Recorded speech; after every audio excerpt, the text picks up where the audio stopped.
कि हामी अब काठमाडौँ, भक्तपुर, ललितपुरका सम्पूर्ण बाहुन होस्, छेत्री होस्, नेवार होस्, राई होस्, लिम्बू होस्, जोसुकै होस्, तर नेपाली भनेर सम्झेर यो देशलाई बचाउनु पर्यो। यो देशलाई बचाउन सकेन भने हामी नेपाली नेपाली नै हुने छैन, नेपाल नेपालै रहने छैन। यो विश्वको नक्साबाट हाम्रो नेपाल सदासर्वदाको लागि उन्मूलन भएर जानेछ। यो कुरामा ध्यान दिनुहोस् तपाईहरूले। म यही कुरा बार बार सम्बोधन गर्दा, जहाँ भाषण गर्दा, कर्नर मिटिङ गर्दा मैले बोल्दै आएको छु, किनकि सबभन्दा ठुलो कुरै देश हो, सबभन्दा ठुलो कुरै राष्ट्रियता जगेर्ना गर्ने हो। यो दुईटै बचाउन सकेन भने हामी नेपाली भएर बाँचेर के मतलब भयो? कोठा कोठामा बसेर गफ गर्ने, कोठा कोठामा बसेर अनेकौं किसिमको योजना बनाउने, तर अगाडि बढेर मेरो देश बचाउँ वा मेरो राष्ट्रियता बचाउँ भन्ने धारणा दिने कोही व्यक्ति देखेन। अहिले 80-90 वटा राजावादी शक्तिको प्रभावमा सङ्घ संस्था अभियानकर्ताहरू छन्, तर खालि टेबल टक गर्ने, कोठामा चाहिँ अनेकौं मस्ती मस्ता सारा चिज डिस्कसन टु द पोइन्टमा ल्याएर देश बचाउनु पर्छ भन्ने, मैदानमा कोही पनि आउन नचाहने अनि कोही पनि मिल्न नचाहने, यस्तो भावनाले देश बच्दैन। यस्तो भावनाले राज संस्था पुनर्स्थापना पनि हुँदैन। राज संस्था पुनर्स्थापनाको नाममा भट्टा खाने काम नगर्नुहोस्। राज संस्था पुनर्स्थापनाको नाममा अनेकौं सङ्घ संस्था खडा गरेर यो देशलाई धोकाबाजी नगर, यो देशवासीलाई धोकाबाजी नगर। मैले तपाईँहरूलाई यही नै आह्वान गर्छु। मेरो पनि यो नागरिक समन्वय समिति भनेर गठन गरेका छु। यसमा हामी पदाधिकारीहरू सामान्य रूपमा आपसमा सबैले चन्दा जस्तो पैसा उठाएर हामीले अफिस चलाइराखेको छु। कसैको अनुदानबाट होइन, कसैसँग हात जोडेर पैसा पनि लिएको छैन, कसैसँग चाहिँ हात जोडेर हामीलाई मर्डर गर वा भन्ने पनि छैन। तपाईँहरूको इच्छा छ भने, देश बचाउनु छ भने, राष्ट्रियता जगेर्ना गर्नु छ भने हाम्रो अफिसमा हाम्रो आएर चाहिँ हामीलाई सहयोग गर्नुहोस्। त्यो सहयोग मेरो लागि होइन, मेरो परिवारको लागि होइन, तपाईँको देशको लागि, तपाईँको राष्ट्रको लागि।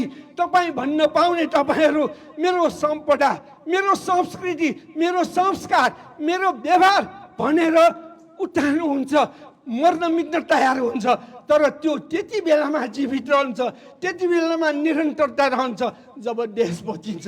ए बाबा, यो देशको शासक प्रशासकहरूले देशलाई बर्बाद पारिसक्यो। अन्य अत्याचार भ्रष्टाचार विमुक्त भइसकेको छ।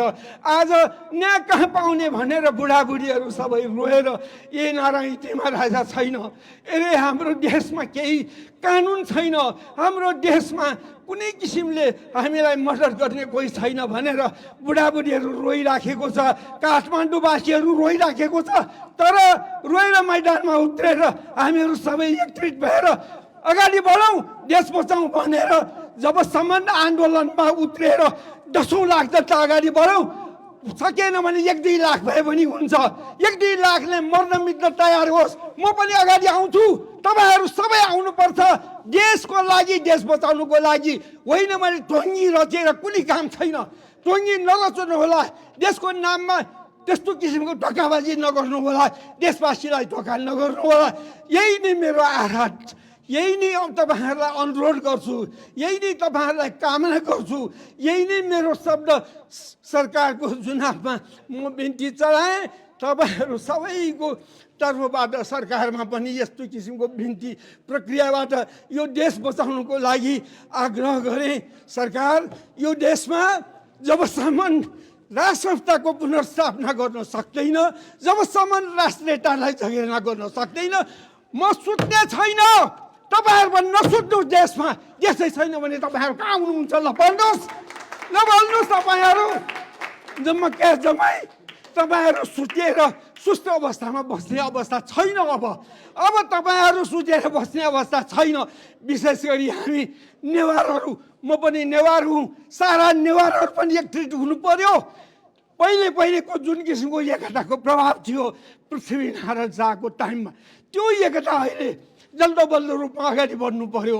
ए प्रभु, श्री 5 युवराज सरकार, श्री 5 भन्ने शब्दले श्री 5 महाराज बडा महाराज धीराज पृथ्वीनारायण शाहका वंश हिन्दू संस्कृतिका अनुयायी